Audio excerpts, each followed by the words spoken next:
There's lots of ways to crack on your cracker. Hot Wheels crack-up cars, bumper thumper, blindside, front ender, and top bopper, each sold separately. You can smash them in the side. In 1968, two historic milestones in automotive entertainment were born: Steve McQueen's detective film Bullitt and Mattel's legendary toy line Hot Wheels. While car chases had been a staple of the earliest cinema, Bullitt was the film that made the car chases raw, serious, and exciting. The 1960s was also the advent of the muscle car, so as car chases became more spectacular, the cars themselves were more exciting than ever too. The success of Bullitt caused a flood of interest in automotive action, with everything from the French Connection to James Bond upping the ante with stunts and crashes to attract audiences. These spectacular car chases and crashes were now on television as well, in shows like Starsky and Hutch, Chips, and Rockford Files. In the 1980s, this trend reached a fever pitch, with shows like The Fall Guy, Dukes of Hazzard, Knight Rider, A-Team, Magnum P.I., and countless others, as well as even more epic movie chases. One of my biggest thrills as a kid was seeing spectacular car crashes. So in the early 1980s, when Hot Wheels released their Crack-Ups line, it couldn't have been more perfectly timed.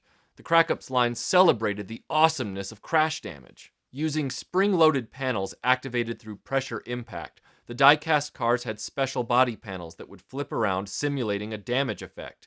These could then easily be reset manually, and the fun started all over again. Whether a coincidence or a consciously timed thing, Mattel was using this same gadget at the same time in their Masters of the Universe line with their Battle Armor He-Man and Skeletor, where the armor could simulate attack damage with spinning chest panels.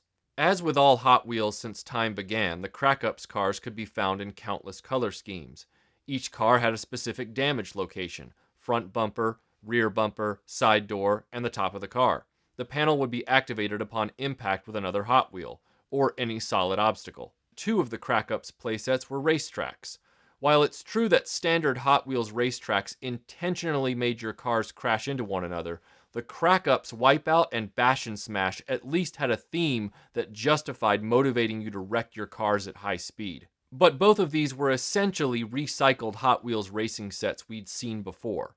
More interesting was the Crack-Ups Crash Course playset. It was a testing area with ramps and cones and rubber band loaded gizmos to fling your cars into oblivion, but in the corner was an ingenious set of devices set up as a small garage building. On the far right of the building was a simulated window crash that you could run your cars into and then repair instantly for another go. The two vehicle bays on the left were where Mattel really outdid themselves. The far left bay was for front and rear end damage. You'd drive the car in, or back it up depending, and then press down a red lever and the damage would be repaired. The design was a little finicky. You had to run your car partway up this ramp, then reverse directions to force the backward movement to roll the damage panel around. Then you had to press the lever down to close the hood or trunk lid to secure the panel. Honestly, most of the time it didn't work all that well. You couldn't see very well into the bay, so placement was often trial and error. That red lever would often just press down on the roof of the Hot Wheel and do nothing to fix the damage. When you got it right, it was a satisfying feeling, but more often than not, it felt like a game of operation.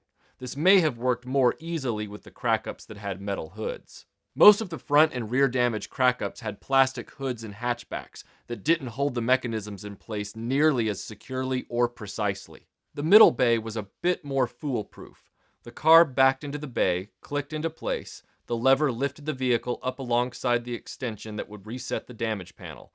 Then when the car came down, the panel was repaired. Sometimes getting the car out of the middle bay is a nightmare, and when you finally do, you've prodded and shaken the car so much the damage panel tends to activate before you succeed in removing the vehicle. The playsets were well-intentioned, but they weren't essential to Crack-Ups. The joy was in crashing the cars. Resetting the gizmos quickly with your fingers and then getting into more wrecks with your other Hot Wheels was the allure. Integrating the Crack-Ups into your standard Hot Wheels fleet added new excitement to a child's carefully engineered traffic jam. As a kid, my few Crack-Ups occupied the Hot Wheels stow-and-go playset with my other cars, and raced down the ramps to collide with unlucky vehicles. If there's anything negative to say about Crack-Ups, it's that they encouraged the deliberate bashing of your die-cast cars. But let's be honest, Mattel had been encouraging car crash play long before Crack-Ups came on the scene, and they'd continue to do so long after Crack-Ups were just a memory. These are my original childhood Hot Wheels. I honestly don't think the 2 crack-ups I had promoted all of this damage. They just made the wrecks all the more thrilling. It was innovations like this that set Hot Wheels apart from competitors like Matchbox and Ertl. It's actually stunning to me that Hot Wheels crack-ups existed when they did. Automotive safety was just as huge a topic in the 80s as it is today. Vehicles were starting to move away from waist seat belts to shoulder seat belts, and the laws were changing to make seatbelt use mandatory. Buckle up, buckle baby, to stay alive. Buckle up, buckle baby, don't be a fool.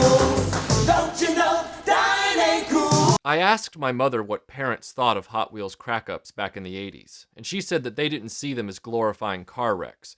Parents back then were more preoccupied with curbing toy guns, which they would pretty much succeed at by the early 90s. So I think it's safe to say that the toy industry was never intending to send the message to children that the dangers of literal car crashes should be considered entertaining or fun. The Incredible Crash Dummies are having a